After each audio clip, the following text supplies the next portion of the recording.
오늘 함께 나눌 말씀은 출애굽기 4장 18절에서 23절까지 말씀입니다. 출애굽기 4장 18절에서 23절 우리 같이 한번 교독하겠습니다. 모세가 그의 장인 이드로에게 돌아가서 그에게 이르되 내가 애굽에 있는 내 형제들에게로 돌아가서 그들이 아직 살아있는지 알아보려 하오니 나로 가게 하소서. 이드로가 모세에게 평안히 가라 하니라. 여호와께서 미디안 미디안에게 모세에게 이르시되 애굽으로 애굽으로 돌아가라. 내 목숨을 노리던 자가 다 죽었느니라. 모세가 그의 아내와 아들들을 나귀에 태우고 애굽으로 돌아가는데 모세가 하나님의 지팡이를 손에 잡았더라. 여호와께서 모세에게 이르시되 네가 애굽으로 돌아가거든 내가 네 손에 준 이적을 바로 앞에서 다 해봐라. 그러나 내가 그의 마음을 완악하게 한즉 그가 백성을 보내주지 아니하리니 너는 바로에게 이르기를 여호와의 말씀에 이스라엘은 내 아들 내 장자라. 내가 내게 이르기를 내 아들을 보내주어 나를 섬기게 하라 하여도 네가 보내주기를 거절하니 내가 내 아들 내 장자를 죽이리라 하셨다 하라 하시니라. 아멘. 우리 오늘 말씀은 순종하는 자에게 주시는 은혜라는 제목으로 우리가 말씀을 잠깐 살펴보겠습니다. 신학자 중에 앤드류 머레이라는 신학자가 있습니다. 앤드류 머레이라고 하는 그 신학자가 하신 이야기 중에 이런 말씀이 있습니다. 예수를 믿는 순간 우리 모두는 순종의 학교에 입학한다. 이렇게 말씀했습니다. 예수를 믿는 순간 우리 모두는 순종의 학교에 입학한다. 예수님을 따르는 길은 예수님을 믿고 예수님을 스승으로 모시고 예수님을 배워가는 그 학교에는 교과 과목이 순종이라는 것이죠. 참 맞는 말인 것 같습니다. 우리가 예수님을 따른다고 할 때, 하나님을 믿는다고 할 때에 배워야 할 가장 중요한 덕목이 다른 것이 아니라 바로 순종이다 하는 것이죠. 오늘 본문도 사실 어제부터 이제 오늘까지 걸쳐서 읽은 이 본문도 그 중심 주제가 순종이라 할 수 있습니다. 모세에게 하나님께서 이 출애굽 역사에 앞장설 것을 이렇게 말씀하셨는데 모세는 거기에 대해서 어떻게 반응하는가 하면 자신은 자격이 없다. 내가 누구간데 이러면서 자신은 자격이 없다고 하고 또 하나님이 누구냐고 물어보면 제가 하나님에 대해서 뭐라고 대답해야 될지 모릅니다 하고 자기는 지식이 부족하다 이렇게 말도 하고 또 하나님이 이 자신에게 나타나셨다 하는 사실을 사람들이 믿어주지 않을 것이다 이렇게 말하기도 하고 또 어제 읽었던 본문에는 저는 말을 잘못해서 혀가 뻣뻣하고 입이 이렇게 굳은 자라서 말을 잘못합니다 하면서 계속해서 그 하나님의 부르심 앞에 또 불순종하려고 또 순종하지 않으려고 이렇게 애썼던 모습을 우리가 볼 수가 있습니다. 그렇지만 하나님께서는 그런 모세를 계속 설득하지 않으셨습니까? 그래서 자격이 없다. 제가 누구간데 이렇게 말할 때 니는 누구일지 몰라도 나는 반드시 너와 함께 하겠다. 이렇게 하시면서 약속을 주시고 또 나는 하나님을 아는 지식이 없습니다. 이렇게 말하니까 나는 스스로 있는 자다 하시면서 당신의 거룩한 이름을 가르쳐 주시기도 하시고 또 자신에게 하나님이 나타나셨다 하는 사실을 사람들이 믿어주지 않을 것 같다 이렇게 얘기를 할 때에 하나님 세 가지 표정을 주시죠. 한 가지는 지팡이를 던지니까 그 지팡이가 이렇게 뱀이 되었다가 다시 잡으니까 그 지팡이가 뱀이 지팡이로 바뀌는 그런 표정을 주셔서 바로를 이렇게 뱀으로 상징되는 바로를 이렇게 다룰 수 있는 그런 능력을 주겠다고 이렇게 표정을 주시기도 하셨고 또 이 문둥병을 이렇게 품에 넣었다가 손이 문둥병이 바라면 다시 그 손을 품에 넣을 때에 그 문둥병이 사라지는 그래서 이런 교만한 자를 다스리시는 질병 중에 하나라고 할 수 있는 그 문둥병을 통해서 그 하나님의 그런 교만한 자 바로를 다스리게 하는 그런 능력도 주겠다 하는 것과 나중에는 물리 지팡이를 통해서 피로 변하는 이런 이적들을 이렇게 보여주시면서 그 하나님이 모세에게 나타나셨구나 하는 것을 사람들이 믿을 수밖에 없게 도와주겠다 이렇게 하셨습니다. 그리고 최종적으로는 어제 말씀해 보니까 하나님이 말을 못하겠다. 저는 말을 잘 못한다고 이렇게 또 불순종하는 모세에게는 내가 입을 짓고 또 입을 짓고 그 말을 하게 하신 이가 나다 하면서 그 말 잘하는 형제 아론을 너에게 붙여주겠다 하시면서 계속 하나님이 이렇게 모세를 설득하시는 아주 중요한 목적이 무엇입니까? 한마디로 말하면 순종입니다. 모세가 순종하는 하나님의 사람이 되도록 이렇게 돕기 위해서 계속해서 하나님께서는 모세에게 이 어떤 모세를 설득하시고 모세를 도우시고 계시는 것을 볼 수가 있습니다. 이처럼 하나님의 학교의 가장 중요한 교과목은 이 순종이다 하는 것을 볼 수가 있습니다. 그리고 그런 하나님의 그런 어떤 가르치심 또 설득하심에 이렇게 감동된 모세가 택한 일이 뭐냐면은 결국은 애굽으로 돌아가기로 결심한 것이죠. 그래서 오늘 본문에는 보면 이제 모세가 이렇게 이 애굽으로 가고자 애굽으로 돌아가기 위해서 이렇게 준비 작업들을 하는 과정인데 그런 준비 작업들을 하는 과정에서 하나님 앞에 순종하기 위해서 애굽으로 돌아가는 일에 순종하기 위해서 애쓸 때에 하나님이 이런 모세에 대해서 그 모세의 순종에 대해서 축복을 하십니다. 모세가 그 순종하기로 결심하고 작정한 일들을 귀하게 여기시고 그 일에 대해서 엄청 복을 내려주시는데 어떤 복을 내려주시는지 우리 하나씩 살펴보겠습니다. 첫째는 이 장인 이드로가 그 모세의 애굽행을 흔쾌히 허락한 것이죠. 사실 모세가 애굽으로 가려고 할 때에 제일 반대할 것 같았던 또 제일 허락해 주지 않을 것 같았던 사람이 바로 이 장인 르우엘이었을 것입니다. 왜냐하면은 르우엘이 반대할 만한 이유가 뭐가 있을까요? 왜 르우엘이 반대할 만했을까 하느냐면은 첫째는 지금 모세가 40년이나 이렇게 광야에서 이렇게 양을 쳤지만 실제로는 자신의 양도 없고 르우엘의 양을 이렇게 먹이고 있는 형편이지 않았습니까?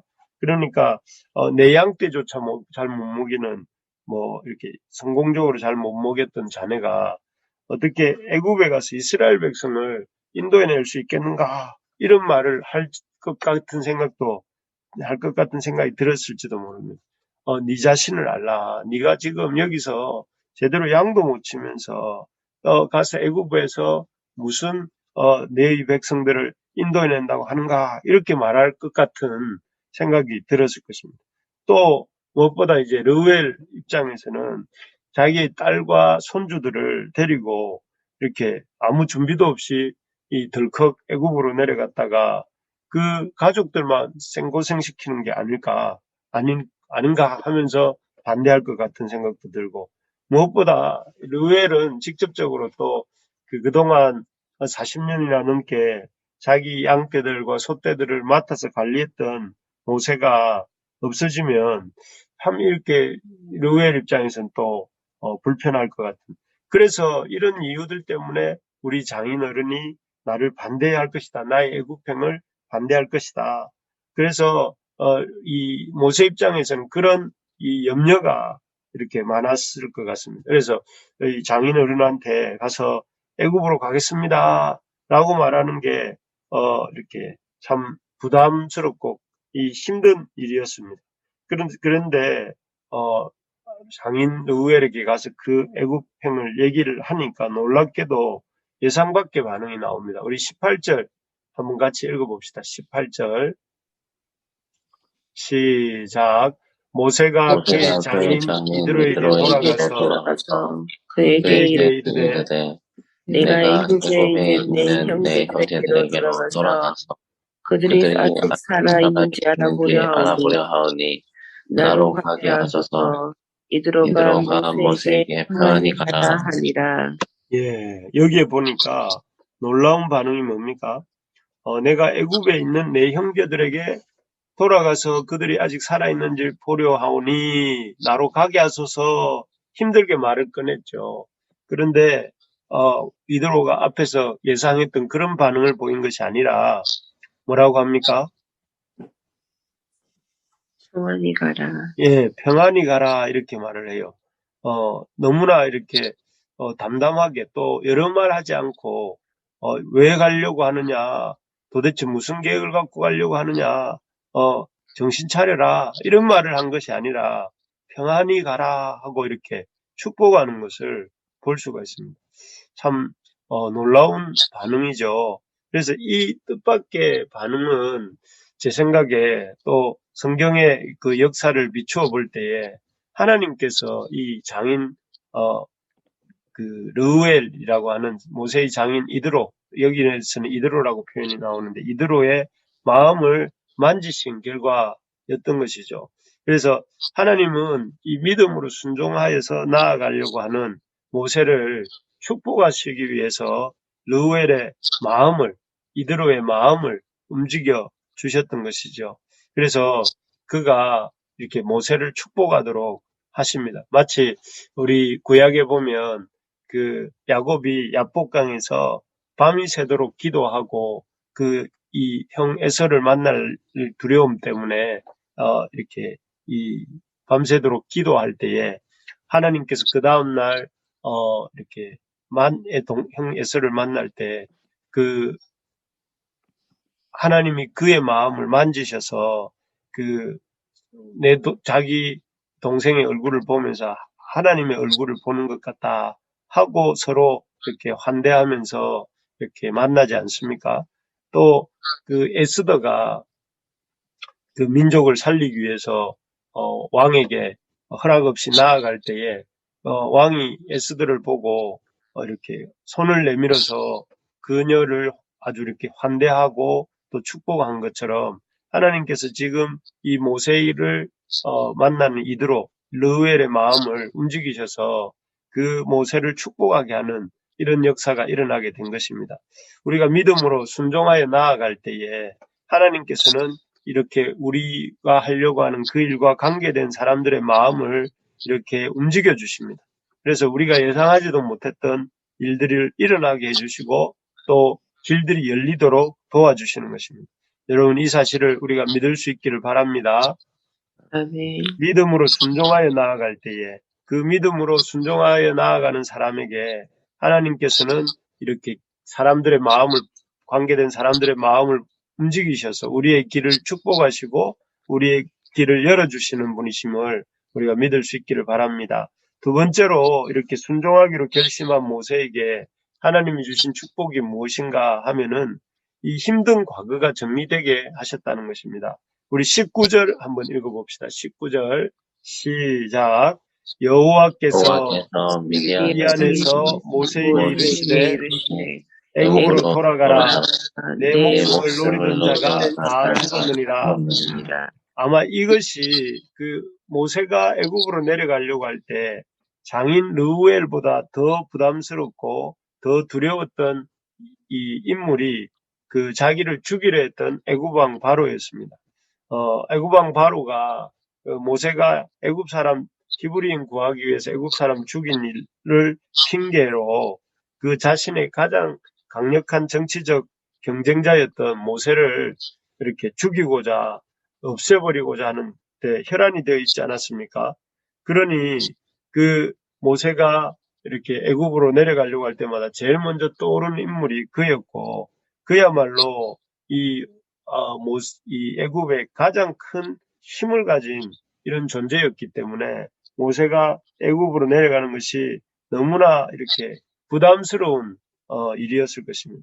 그래서 아마도 주님의 부르심을 받고도 이렇게 금방 내려가지 않고 이 미디안에 머물면서 머뭇하고 있었던 것 같습니다. 그런데 이 19절 방금 읽은 것처럼 모세에게 하나님이 나타나셔서 애굽으로 돌아가라. 내 목숨을 노리던 자가 다 죽었다. 이렇게 알려주신 것이죠. 그래서 모세의 그 두려워하던 인물이 제거가 되었고, 모세가 힘들어했던 과거가 정리가 되고, 그래서 이 모세가 애굽으로 내려가는 일을 더 두려워할 필요가 없도록 이렇게 해주신 것이죠. 참으로 그렇습니다. 하나님이 이렇게 믿음으로 나아갈 때에 우리가 생각했던 그 어둡던 과거의 사슬들이 끊어지게 됩니다. 그래서 사람들이 나는 이래서 못하고 저래서 못하고 나는 이런 부분 때문에 뭘 못한다 이렇게 말을 많이 하는데, 우리가 그런 못하게 만드는 것들을 걱정만 하고 있으면, 그래서 움직이지 않고 있으면 우리는 그 문제로부터 노임을 받을 수가 없고 우리의 문제는 더 커지게 되는 것입니다. 하지만 우리가 믿음으로 순종하여 나아가려고 하면, 앞으로 한 걸음씩 한 걸음씩 발을 내디디려고 하면 우리의 이 과거의 문제도 하나씩 하나씩 봄볕에 눈이 녹듯이 햇볕에 아침 안개가 사라지듯이 서서히 사라지고 마는 것입니다. 그래서 우리가 어제도 보았지만 그 모세는 자꾸만 자신의 어떤 부족함과 연약함만을 자꾸 떠올렸지만, 하나님께서는 이 모세의 눈을 들어서 하나님을 바라보도록, 그 믿음으로 과거에 머물지 않고 믿음으로 앞으로 나아가도록 이렇게 돕고 계셨던 것 아닙니까? 우리가 기억해야 될 것은 우리의 힘든 상황들, 관계들, 이런 것들을 정리하는 가장 확실한 길은 하나님의 말씀에 순종하여서 앞으로 나아가는 것인 줄 믿습니다.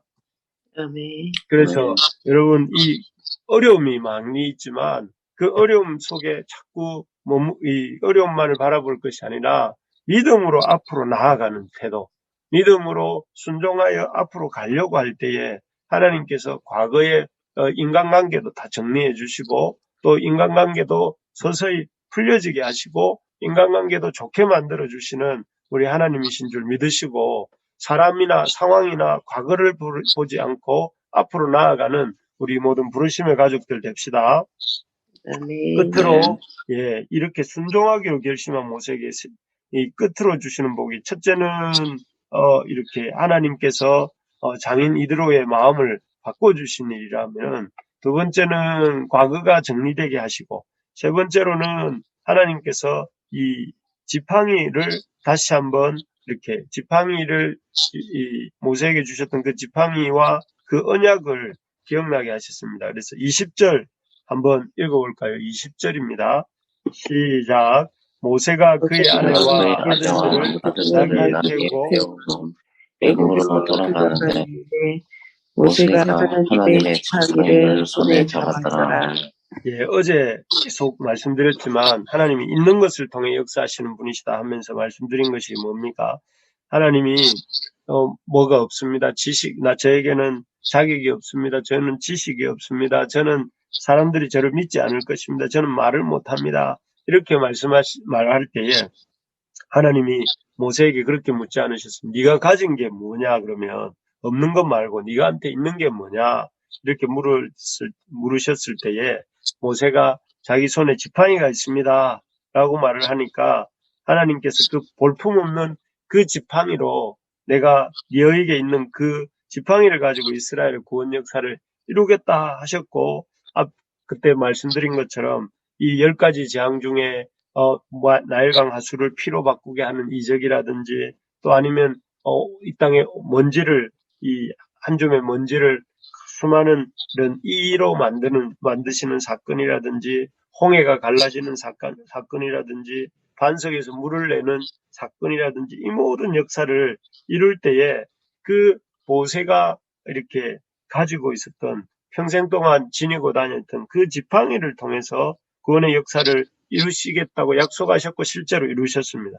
그래서 모세에게 없는 것이 아니라 있는 것, 모세가 가지고 있는 지팡이를 통해 하나님의 놀라운 역사를 이루셨는데, 그런데 여기 오늘 20절에 보니까 다시 한번 그 지팡이가 등장하면서 하나님께서 이 모세를 그 지팡이 언약을 기억나게 하시고 그렇게 인도하시겠다 하는 것들을 이렇게 보여주신 것입니다. 그리고 실제로 21절부터 22절까지에 보면 이 지팡이를 통해 하나님께서 그 모세와 그 지팡이를 통해서 이 바로를 어떻게 다루실 것인지 하는 이야기들을 해 주시죠.